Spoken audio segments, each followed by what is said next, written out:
Welcome to ding dong 2.0. నాను మీ జోగిని వచ్చాను. ఈ మధ్య దొంగలు ఎక్కువైపోయారండి బాబు. కళ్ళు మూసి తెరిసేలాగా సోరీ చేసేస్తున్నారు. పాలిటిక్స్లో కూడా దూరిపోయారు దొంగలు. ఓట్ చోర్, డేటా చోర్, కామ్ చోర్ అని మీరు కూడా వినేమంటారు. ఇప్పుడు కొత్తగా క్రెడిట్ చోర్. ఇప్పుడు ఏపీలో ఈ క్రెడిట్ చోరీ గురించి నడుతుంది మొత్తం డిస్కషన్ అంతా. ఆ వివరాలు ఏంటో చూసే ముందు మరి హెడ్లైన్స్లోకి వెళ్ళిపోతాం. అంతా నా ఇష్టం అంటున్న నారా లోకేష్. నేను 99 పైసల్లోనే గజాని కాదు ఎకరంగా మొత్తం భూమి ఇస్తా. కోహినూరు వజ్రాన్ని చూస్తానంటే లండన్లో నా మీద నిఘా పెట్టారన్న చంద్రబాబు. మీరు వస్తే దాన్ని డిమాండ్ చేస్తారని వాళ్ళు నా మీద ప్రత్యేకమైన ఇంటెలిజెన్స్ పెట్టే పరిస్థితికి వచ్చారు. ఎల్లో మీడియాపై కేతిరెడ్డి సెటైర్. అసలు ఏంది ఉండదు, వీళ్ళు పుచ్చుకునేది చిరుతలు కొడతా ఉంటారు. తండ్రి కొడుకులు కలిసి ఫుల్లుగా దండుకుంటున్నారన్న అంబటి. దోచుకుంటున్నారు, దాచుకుంటున్నారు, మా పవన్ బ్రదర్ పంపిస్తున్నాడు. జాబ్ క్యాలెండర్ ఏది అంటూ లోకేష్ పై జడ ఫైర్. ఇప్పుడు నిన్ను ఎక్కడ చొక్కా ఇప్పి ఎక్కడ తనాలి నిన్ను?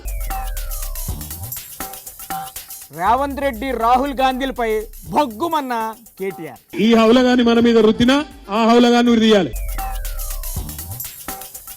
తిట్టుకు తిట్టే సమాధానం అంటున్న జగ్గారెడ్డి. తోలు తీస్తానన్నావు కాబట్టి అనేది నాలుగోకి వస్తున్నాడు. ప్రమాదాల నడుమ తిరకాసు రిపోర్టింగ్. కూటమి సర్కారు ప్రభుత్వ భూములు పప్పు బెల్లలాగా పంచిపెడుతుందని వైఎస్ఆర్సీపీ ఆరోపిస్తుంటే అవును ఇస్తాం అంతా నా ఇష్టం అని అంటున్నారు లోకేష్ బాబు గారు. ఆయనతో మాట్లాడదాం. Good evening sir. Good evening. Start చేయండి. మాట్లాడండి. విశాఖలో కొన్ని కంపెనీలకు 99 పైసలకే 50 ఎకరాల పప్పు బఠానీలాగా పంచి పెడుతున్నారని అంటున్నారు సార్ వైఎస్ఆర్సీపీ వాళ్ళు. తప్పేంటి? మరి 99 పైసలకే ఇవ్వడం ఏంటి అనేది వాళ్ళ క్వశ్చన్ సార్. తప్పేంటి సార్? అంతే అంటారా? నేను 99 పైసల్లోనే గజాని కాదు ఎకరంగా మొత్తం భూమి ఇస్తా. ఓహో, మంచి జోరు మీద ఉన్నట్టున్నారుగా. ఇవ్వండి ఇవ్వండి. మీదేం పోయింది? పోయినంతా జనాల సొమ్మే కదా. ఒకసారి చంద్రబాబు గారు ఇంగ్లాండ్లో పర్యటించినప్పుడు ఆయన మీద నిఘా పెట్టిందంట అక్కడ ప్రభుత్వం. ఆయన ఎక్కడికి వెళ్తే అక్కడికి గూఢసార్లు కూడా ఫాలో అయ్యారంట. బాబు గారు ప్రతి కథలకును గమనిస్తూ పరిస్థితిని ఎప్పటికప్పుడు హెడ్ ఆఫీస్కు చేరవేసేవారట. ఏంటిదంతా నిజమే అనుకుంటున్నారా? బాబు గారే చెప్పారండి బాబు. కావాలంటే మీరే వినండి. నమస్కారం సార్. ఇప్పుడు ఏం ప్రోగ్రామ్ నడుస్తుంది సార్? ఆవకాయ్ అమరావతి ఫెస్టివల్. ఆహా, avakaya Amaravati festival. Very good very good. పేరు చాలా బాగుంది. ఆవకాయ్ అనగానే గుర్తొచ్చేది ఆంధ్రప్రదేశ్. ఇంకా చాలా గుర్తొస్తాయి సార్. ఎన్టీఆర్, ఏఎన్ఆర్, ఈ ప్రాంతం నుంచే కృష్ణ, శోభన్ బాబు, ఎస్వీఆర్ అందరూ ఇక్కడి నుంచే వచ్చారు. ఇంకా ఉన్నారు సార్ హీరోలు, మీరు చెప్పట్లేదు కానీ. చిరంజీవి, మా రాష్ట్ర ఉప ముఖ్యమంత్రి మిత్రుడు పవన్ కళ్యాణ్ కూడా ఈ ప్రాంతం నుంచే. అయ్యో బాబు, బాలీని మర్చిపోయారేటండి. బాలయ్య అఖండ తాండవం గురించి చెప్పాల్సిన పని లేదు. అందరూ కవర్ అయిపోయారా? ఇంకెవరన్నా ఉన్నారా? తెలుగు హీరోలకు ఉండే క్రేజే ప్రత్యేకం, దాంట్లో అనుమానమే లేదు. అవును సార్, బాలీవుడ్ లో కూడా మన వాళ్ళు హవానే నడుస్తుంది ఇప్పుడు. మంత్రి గారు కందుల దుర్గేశం గారంటూ ఈ ప్రాంతాన్ని కోహినూరు అన్నాడు గాని కోహినూరు దొరికిందే ఈ ప్రాంతంలో. ఇప్పుడు ఎక్కడుంది సార్ ఆ కోహినూరు వజ్రం? ఇక్కడి నుంచి అది నిజాంకి వెళ్ళడం, అక్కడి నుంచి ఎక్కడికి వెళ్ళింది? నిజాం నుంచి బ్రిటిష్ కి లండన్ కి వెళ్ళడం. కూసింత మీ ఇన్ఫ్లుయెన్స్ ఉపయోగించి ఆ కోహినూరు వజ్రాన్ని తీసుకురావచ్చు కదా సార్. నేను ఒకసారి లండన్ కి వెళ్ళి మీ ఎగ్జిబిషన్ కి వస్తారంటే మీరు వస్తే దాన్ని డిమాండ్ చేస్తారని వాళ్ళు నా మీద ప్రత్యేకమైన ఇంటెలిజెన్స్ పెట్టే పరిస్థితికి వచ్చారు. అయ్యో బాబోయ్, మీ మీదనే నిఘా పెట్టారంటే వాళ్ళకి మీ గురించి తెలిసిపోయి ఉంటుంది సార్. అయినా సరే మీరే ఎలాగోలాగా ఆ కోహినూరుని తీసుకురావాలి సార్. ప్రశాంతంగా ఉంది, చాలా హ్యాపీగా ఉంది. మిమ్మల్ని చూస్తుంటే ఇక్కడే ఉండిపోవాలనిపిస్తా ఉంది. ఇంకా ఏమేం చేస్తున్నారు సార్ ఆవకాయ్ అమరావతి ప్రోగ్రాంలో? ఇంకా మంచి కల్చరల్ ప్రోగ్రామ్స్ ఉన్నాయి. ఏదేమైనా కల్చరల్ ప్రోగ్రామ్స్ పెట్టడంలో మీ తర్వాత సార్ ఎవరన్నా ఆ విషయంలో చంద్రబాబు గారిని మించిన గొప్ప నాయకుడు చుట్టుపక్కల దేశాల్లో కూడా ఎవ్వరు లేరని మెచ్చుకుంటున్నారు గుడివాడ అమర్నాథ్ గారు. ఎల్లో మీడియాలో జాకిర్ హుస్సేన్లు ఎక్కువైపోయారని చెప్పేసి సెటర్ కూడా వేశారు. అమర్నాథ్ గారు ఏడు సార్ విశేషాలు? మంగళగిరిలో పప్పు, అమరావతిలో ఆవకాయ. మంగళగిరిలో పప్పు, అమరావతిలో ఆవకాయ. ఆంధ్రాకి అప్పులోను, చంద్రబాబుకి గొప్పలోను. ప్రజలకు తిప్పలు. ఈ ముక్క కూడా కూసింత యాడింగ్ చెయ్యండి సార్, రైమింగ్ అదిరిపోద్ది. ఏమనంటే విజనరీ. మరి బాబు గారు విజనరీ కాదా? విజన్ అంటే జగన్మోహన్ రెడ్డి గారు. మరి బాబు గారు ఏంటి? మరి మీరేంటి? భజన, పబ్లిసిటీ పబ్లిసిటీ పబ్లిసిటీ. ఆ మాత్రం పబ్లిసిటీ చేసుకోకపోతే ఏం బాగుంటది చెప్పండి? ఏదన్నా మనం సాధించి చెప్పుకోవడంలో తప్పలేదు. చేయకుండా నేనే చేశానని చెప్పి చెప్పుకోవడంలో చంద్రబాబు నాయుడు గారిని మించినటువంటి నాయకుడు బహుశా నాకు తెలిసి ప్రపంచంలో ఉన్నాడు. తాము చేశామని చెప్పుకోవడానికి ఏమన్నా ఉండాలి కదా. సాయంత్రం 7 అయితే ఇంకా టీవీ ఆన్ చేసామంటే చచ్చిపోతున్నాం. ఎందుకు సార్? ఆ టైంలో ఏమవుతుంది ఆ టీవీలో? భజన, విపరీతమైన భజన. ఎల్లో మీడియా గురించే కదా మీరు మాట్లాడేది. అయ్యి బాబోయ్, మామూలు భజన కాదండి బాబు, చెవుల్లో రక్తాలు కారిపోతాయి. పాపం జాకిర్ హుస్సేన్ గారు చనిపోయి ఎక్కడున్నాడో. ఇప్పుడు జాకిర్ హుస్సేన్ ఎందుకు గుర్తొస్తున్నారు సార్ మీకు? ఆయన మించిపోయారు తబలా కొట్టడంలో. రఫ్ గా ఎంతమంది ఉంటారు సార్ తబలా వాయించే జాకిర్ హుస్సేన్లు? ఏ టీవీ పెట్టినా ఓ జాకిర్ హుస్సేన్. టీవీ పెడితే ఓడగొడుతుంటాడు, ఏబిఎన్ పెడితే ఓడగొడుతుంటాడు, ఈటీవీ పెడితే ఓడగొడుతుంటాడు. ఎవరిలో చూసినా జాకిర్ హుస్సేన్ కనబడుతున్నాడు. మరి జనాలకు సినిమా చూపించాలంటే ఆ మాత్రం ఆర్కెస్ట్రా ఉండాలి కదండి. కొట్టి కొట్టి కొట్టి కొట్టి వీళ్ళు ఏమైపోతారని భయం వేస్తున్నారు. కొట్టి కొట్టి ఆ తబలాలు పగిలిపోతాయి కానీ వాళ్ళకేం కాదు సార్, మీరేం వర్రీ కాకండి. ఈ మధ్య సోషల్ మీడియాలో బాగా వైరల్ అయిన రీల్ను తలపించేలా ఉన్నాయి ఎల్లో మీడియా ఎలివేషన్లని చాలా బాధపడిపోతున్నారు కేతిరెడ్డి వెంకటరామరెడ్డి. చిడతలు వాయించలేక అష్ట కష్టాలు పడుతున్న పచ్చ మీడియా కష్టం చూడలేకపోతున్నామని సూరకలంటించారు. నమస్కారం సార్, ఎలా ఉంది సార్ కూటమి ప్రభుత్వం పాలన? మంది మంచి ప్రభుత్వం, మంది మంచి ప్రభుత్వం. ఇవే ఈ చిడతలు ఎక్కువైపోయినాయి. చిడతలు, చిటికలు, భజనలు లేకుండే ఎలా సార్? ఆ మాత్రం ఎంటర్టైన్మెంట్ కూడా లేకుండా చేసేస్తారా ఏంటి? రోజు డిబేట్లలో చూస్తుంటే ఒకటే డిస్కషన్ వచ్చింది. ఏంటా డిస్కషన్? అనసూయ, అన్వేషు, శివాజీ. అవును సార్, ముగ్గురు కలిసి సోషల్ మీడియాను దున్నేస్తున్నారు. ఇంతకంటే దౌర్భాగ్యమైన పరిస్థితి లేదు. అంటే రాష్ట్ర సమస్యలపై ఎవ్వరు డిబేట్లు పెట్టట్లేదా? అన్ని ఊరికే జంబక్కే. జింబక్క అంటే వారంలో లోకేష్ డిస్కషన్ చేసినాడు. ఉమెన్స్ ట్రోఫీకి లోకేష్ ఇన్స్పిరేషన్. ఎల్లో మీడియా ఎలివేషన్లు అలాగే ఉంటాయి సార్, సినిమా చూపించేస్తారు వాళ్ళు. నేను ఈ మధ్య ఒకటి రీల్ చూసా, ట్రెండ్. ఒక ఆమె పాడుతా అంటది. ఏటా రీలు? శశి గారు ఒక లైక్ కొట్టండి, ఇది అని కొడతా వెనకలోడు వాళ్ళ భర్త ఉంటాడు అంటాడు. అవునవును, నాన్న కూడా చూశాను సార్, భలే తమాషాగా ఉంటుంది ఆ రీలు. అట్లా తయారైంది మా ఈ పచ్చ మీడియా ఛానల్. ఆ రీలుకు ఈ పచ్చ మీడియాకు ఏంటి సార్ సంబంధం? అసలు ఏంది ఉండదు, వీళ్ళు పుచ్చుకోరేది చిడతలు కొడతా ఉంటారు. చిడతలు అరిగిపోయే వరకు జించక్కని వాయితూనే ఉంటుంది సార్ పచ్చ మీడియా. అది వాళ్ళ డ్యూటీ. అక్కడ వాని కష్టము చూడలేకపోతాను, మౌని కష్టము, వీళ్ళ ఇబ్బంది చూడలేకపోతాను. పచ్చ మీడియా ఛానల్ అది. జనాలు ఎంజాయ్ చేస్తున్నారు సార్, అయినా బ్యాక్గ్రౌండ్ మ్యూజిక్ వాయించడం అంటే అంత ఈజీ అనుకుంటున్నారా ఏంటి మీరు? మీ టీవీ5 సాంబా, వెంకటకృష్ణ వీళ్ళందరూ కూడా లేని ఎలివేషన్స్ ఎందుకు? వాళ్ళకి అప్పచెప్పిన పని వాళ్ళు చేస్తున్నారు, ఇందులో తప్పేటుంది. వాళ్ళు నాకు ఇట్లాంటి టైంలో వస్తాడే ఆయన. ఎవరు? చంద్రబాబు కొద్ది సమస్య ఉంటే ఆయన రావాలా ఎక్కడో చోట. ఓ అర్థమైంది. ఆయనకు గ్రీన్ సిగ్నల్ రానట్టుంది సార్, రాగానే లగెత్తుకొచ్చి తాట తీత్తా కీళ్ళు ఇరగొడతా అని చెప్పేసి వార్నింగ్లు ఇస్తారు. రేపో మాపో వస్తారులేండి సార్, చూస్తూ ఉండండి మీరు. దొంగలు ఊళ్ళు పంచుకుంటున్నట్లు జనాన్ని దోచుకు తింటున్నారు కూటమి నాయకులని మండిపడ్డారు అంబటి రాంబాబు గారు. చంద్రబాబు గారి గురించి ఒక పెద్ద రహస్యం కూడా బయటపెట్టారు. నమస్కారం గురుగారు, ఆ ముఖ్యమంత్రి చంద్రబాబు గారి గురించి ఏదో చెప్తున్నారు, ఏంటి సార్ అది? ప్రజెంట్ గవర్నమెంట్ లో మీరేమో అనుకుంటారు ముఖ్యమంత్రి చంద్రబాబు అని. ముఖ్యమంత్రి చంద్రబాబు గారే కదా, కాదా? ఆ సీట్ లోనే చంద్రబాబు ముఖ్యమంత్రి. మరి అసలు వ్యవహారం నడిపించేది ఎవరు? అసలు వ్యవహారం అంతా డిఫాక్టో ముఖ్యమంత్రి మన నారా లోకేష్ గారే, ట్రైనీ సీఎం ఆయన. Trainee CM? నారా చంద్రబాబు నాయుడు గారి దగ్గరికి నువ్వు అపాయింట్మెంట్కి వెళ్ళాలంటే నువ్వు ఆయన అడిగితే ఎవడో మరి చంద్రబాబు గారు అపాయింట్మెంట్ కావాలంటే ఎవరిని అడగాలి సార్? లోకేష్ అడిగితే ఆయన ఇస్తాడు. అవునా? వసూళ్లు కూడా లోకేషే. వసూళ్ళు అంటే ఏ ప్రాజెక్ట్ ఎంత తీసుకోవాలి, ఎంత దాచిపెట్టాలి, ఎంత మా పవన్ బ్రదర్కి ఇవ్వాలి, ఇవన్నీ లెక్కలన్నీ ఆయనే చూసేది. సార్ ఊరుకోండి సార్, వాళ్ళు వసూలు చేయడం ఏంటి, పవన్ బెదర్కి ఇవ్వడం ఏంటి మాట్లాడుతున్నారు మీరు? ఇది అందరికీ తెలిసినటువంటి నగ్న సత్యం. ఇటు అవునా? దోచుకుంటున్నారు, దాచుకుంటున్నారు, మా పవన్ బ్రదర్ కొంత ఇస్తున్నారు. మాటి మాటికి పవన్ బెదర్ని ఎందుకు సార్ లాగుతారు ఇందులోకి? ప్రతి సంవత్సరం జనవరి 1వ తారీఖున జాబ్ క్యాలెండర్ ఇస్తా, రాసి పెట్టుకో, గుర్తు పెట్టుకో అని హామీ ఇచ్చిన లోకేష్ గారిని చూస్తుంటే తనకు కమెడీని ఎంఎస్ నారాయణ గుర్తుకొస్తున్నాడని అంటున్నారు జడ శ్రవణ్ కుమార్ గారు. నమస్కారం సార్. ఇప్పుడు ఎంఎస్కు లోకేష్కు ఏంటి సార్ పోలిక? రాష్ట్ర ప్రజలకి మీరు ఇచ్చినటువంటి హామీలను నేను మళ్ళొక్కసారి గుర్తు చేస్తాను. గుర్తు చేసేయండి. ప్రతి సంవత్సరం జాబ్ క్యాలెండర్ విడుదల చేస్తాం. రికార్డ్ చేసుకో, డేట్ టైం రాసుకో. ఇంక మొదలెట్టండి సార్. కడుపుకి అన్నమేనా తినేది నారా లోకేష్ గారు? అన్నం కాకుండా ఇంకేం తింటాడు సార్ లోకేష్ బాబు?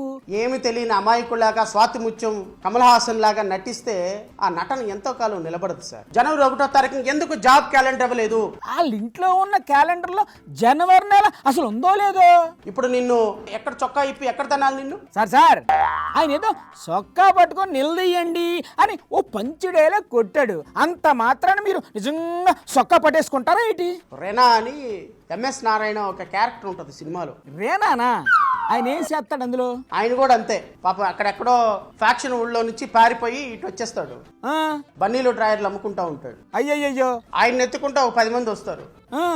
ఏమన్నా నువ్వు తల పీకలు కోసినటువంటి నువ్వు బన్నీలు డ్రాయర్లు అమ్ముకుంటున్నావు, ఇంత గొప్ప సేమ ఫ్యాక్షనిస్ట్వి, ఒక్కసారి తొడగొట్టన్నా చూడాలని ఉంది.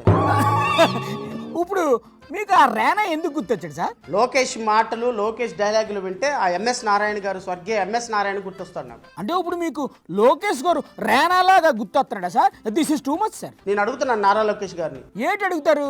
తొడగొట్టమనా? సార్ ఒక్కసారి జాబ్ క్యాలెండర్లు రిలీజ్ చేయండి సార్. మీరు అడిగితే చేసేస్తారేంటి?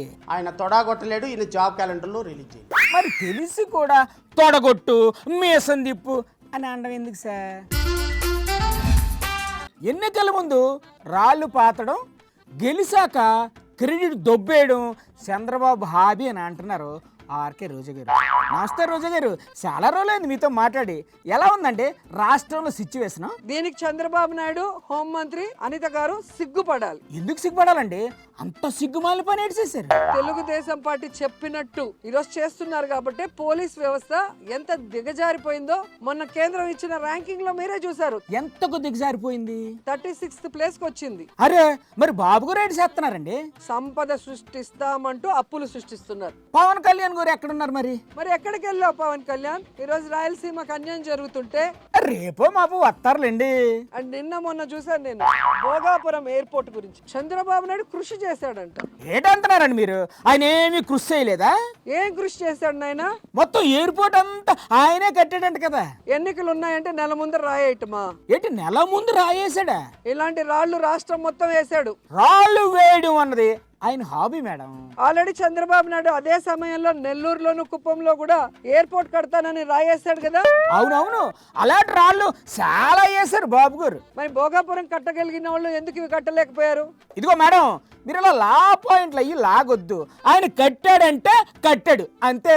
నాకు తెలిసి విదేశాల్లో అయితే ఇలా తప్పుడు వాగ్దానాలు చేసే వాళ్ళని, ప్రజల్ని మోసం చేసే వాళ్ళని ఎత్తి లోపలేస్తారు జైల్లో. అని ఇక్కడ తప్పుడు హామీలు ఇచ్చిన వాళ్ళు నిలదీస్తే ఎత్తు లోపల వేస్తారు. అది తేడా. ఆ డాక్టర్ ఎవరు, ఎక్కడున్నారు, ఏ హాస్పిటల్లో పనిచేస్తారు? అసలు ఆ పేరుతో 2 తెలుగు రాష్ట్రాల్లో కానీ పక్క రాష్ట్రాల్లో కానీ ఎవరైనా డాక్టర్ ఉన్నారా లేరా అని వెతికి అసలు విషయం కనిపెట్టారు పేరు నానిగారు. ఇంతకు ఆయన చేసిన అపరాధ పరిశోధనలో ఏం తేలింది? ఆయన్నే అడిగి తెలుసుకుందాం. నమస్కారం గురుగారు, ఏంటండి విశేషాలు? మెడికల్ కాలేజీ అమ్మకానికి టెండర్లు పిలిస్తే ఒక్క టెండర్ రాలా. ఆదోనికి టెండర్ వచ్చింది, ఆహా ఓహో అని చప్పట్లు కొట్టండి అన్నాడు. ఎరుగు ఎవరేసారంట ఆ టెండర్? కిమ్స్ హాస్పిటల్ వాళ్ళు టెండర్ వేశారు ఆదోనికి, మిగతా కూడా మళ్ళీ పిలుస్తామని చెప్పారు. కిమ్స్ హాస్పిటల్ వాళ్ళు చంద్రబాబు గారు మమ్మల్ని లాగా దీంట్లో మేము వేయలేదా బాబు టెండర్, మాకు సంబంధం లేదని కిమ్స్ హాస్పిటల్ వాళ్ళు ప్రకటించేశారు. ఇంతకా టెండర్ ఎవరేసారంట? ఏదో ప్రేమ్చంద్ షా, ఏదో చివరి షా, అమిత్ షా గారు చుట్టాలాగే షా షా అన్నాడు. ప్రేమ్చంద్ షానా ఎవరు సార్ ఆయన? అనుమానం వచ్చి కొట్టాం గూగుల్లో, ఈ డాక్టర్ ప్రేమ్చంద్ షా అనేవాడు ఎవడు అని. ఇందుకు దొరికాడా ఆ ప్రేమ్చంద్ షా? కిమ్స్ హాస్పిటల్కి 26 హాస్పిటల్స్ ఉన్నాయంట. ఆహా. సరే మేము బందర్లో ఒక నలుగురిని కలిసి ఛార్జీలు ఇచ్చి మొత్తం అన్ని హాస్పిటల్కి పంపించాం. చాలా పెద్ద పనే పెట్టుకున్నారుగా. మరి ఆ డాక్టర్ ఇంతకీ దొరికాడా? డాక్టర్లో ప్రేమ్చంద్ షా లేడండి. గుండె డాక్టర్ అంట కదా, ఆ లిస్ట్ లో చూడాల్సింది. గుండె డాక్టర్ అసలే లేడు. బహుశా మత్తు డాక్టర్ అయి ఉంటాడు సార్. మత్తు డాక్టర్ కూడా లేడు. అర్రెర్రెర్రే, ఎలా సార్ మరి? పోనీ రక్త పరీక్షలు చేసే వాళ్ళు ఉన్నాడేమో చూసారా? రక్త పరీక్షలు చేసే డాక్టర్ కూడా ప్రేమ్చంద్ షా అనేవాడు లేడు. ఎవరూ లేరంటే ఏ టెండర్ ఆ టెండర్ వేసి ఉంటాడు సార్, కనుక్కోలేకపోయారా? అటెండర్లో కూడా ఎవడో లేడయ్యా.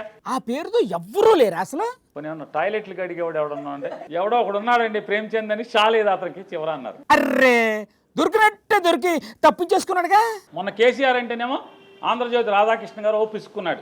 ఏమన్నారు సార్ కేసీఆర్ గారు? బిజినెస్ సమ్మిట్లో 5 స్టార్ హోటల్లో పనిచేసే వాళ్ళు తీసుకొచ్చి కోట్లేసి నుంచో పెట్టారు. అవును సార్, కేసీఆర్ గారు మాటలకు బాబు గారి కంటే ఎల్లో మీడియానే బాగా ఫీల్ అయిపోయింది. ఇది కూడా అంతే కదా. అదే ఇది ఒకటే ఎలా అవుతుంది సార్? అక్కడన్నా కోట్లేసి నిలబెట్టారు, ఇక్కడ అసలు కోటేసి నుంచో పెడదామన్నా అసలు మనిషే లేడు కదా. మాటకు మాట, పంచుకు పంచు, తిట్టుకు తిట్టు, బూతుకు బూతు, ఇదే నడుస్తుంది ప్రస్తుతం తెలంగాణలో. తమలపాకుతో నువ్వొకటిస్తే తలుపు శాఖతో నానొకటిత్తా అన్నట్టు పోటీలు పడి తిట్టుకుంటున్నారు. అదిగో అక్కడ కేటీఆర్ గారు ఉన్నారు. నమస్కారం కేటీఆర్ గారు.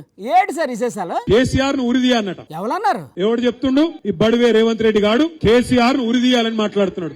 ఏం మాటలు సార్ అవి? సీఎంను పట్టుకొని ఆయన అలా అనడమో తప్పే, మీరు ఇలా మాట్లాడటమో తప్పే. ఎవరిని ఉరిదీయాలి? ఎవరిని తీయాలి? రేవంత్ రెడ్డి గారినా? రేవంత్ రెడ్డిని కాదు. మరి రేవంత్ రెడ్డి లావుల తొండలు ఇడిచి పెడదాం తర్వాత, గానీ ఉరి తీయాల్సింది రాహుల్ గాంధీ అని హౌలా గాంధీ. హవ్వా ఏంటి సార్ మీరు మరీను?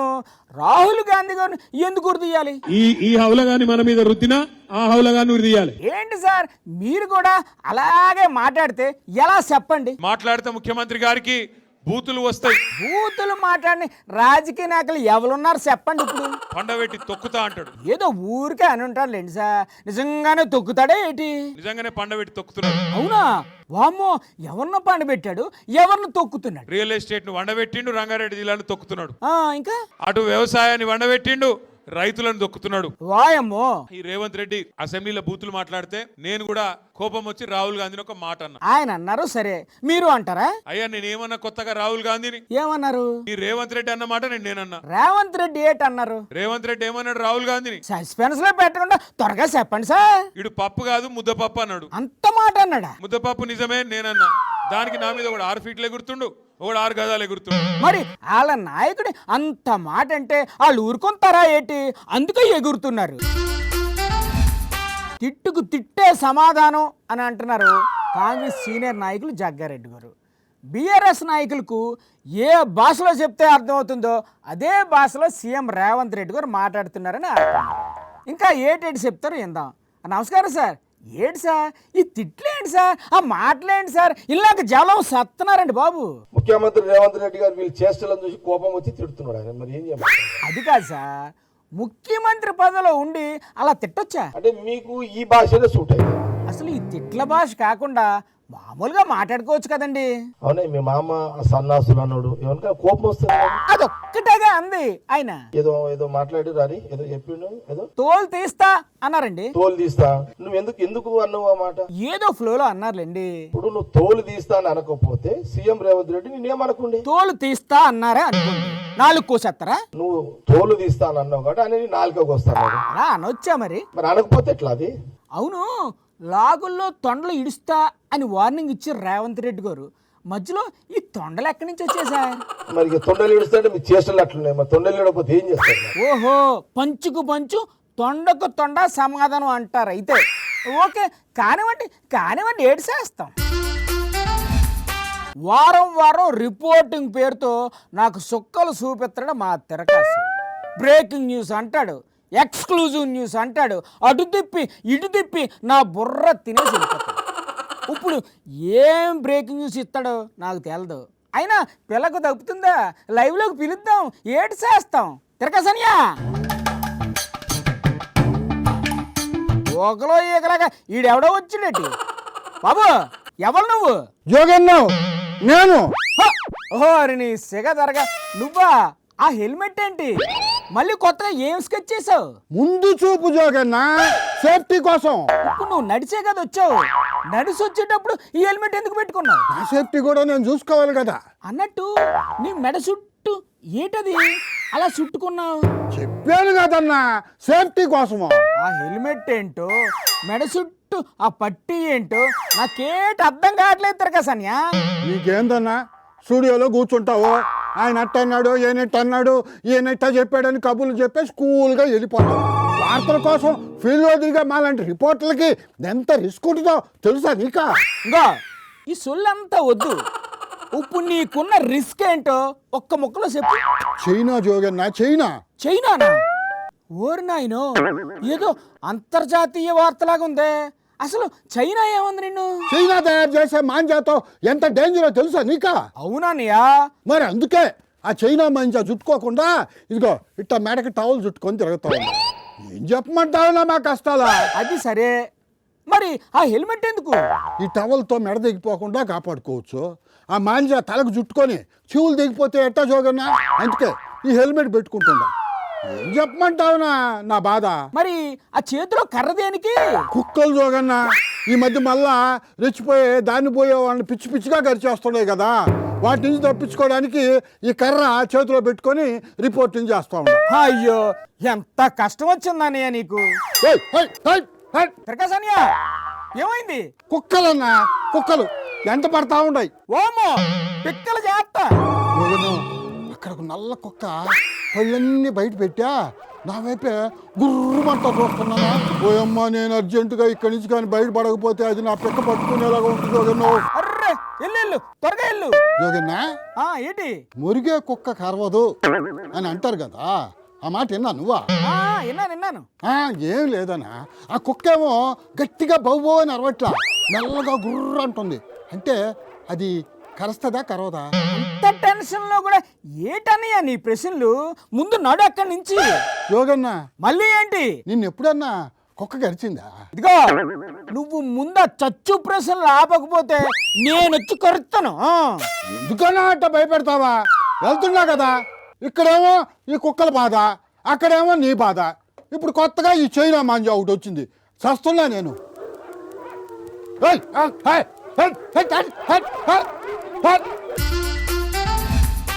ఇవ్వండి ఇవాల్టి పొలిటికల్ తమాషాలు. మరిన్ని జామ్ జటకలతో మరో ఎపిసోడ్లో కలుసుకుందాం. అంతవరకు సెలవు, నమస్కారం.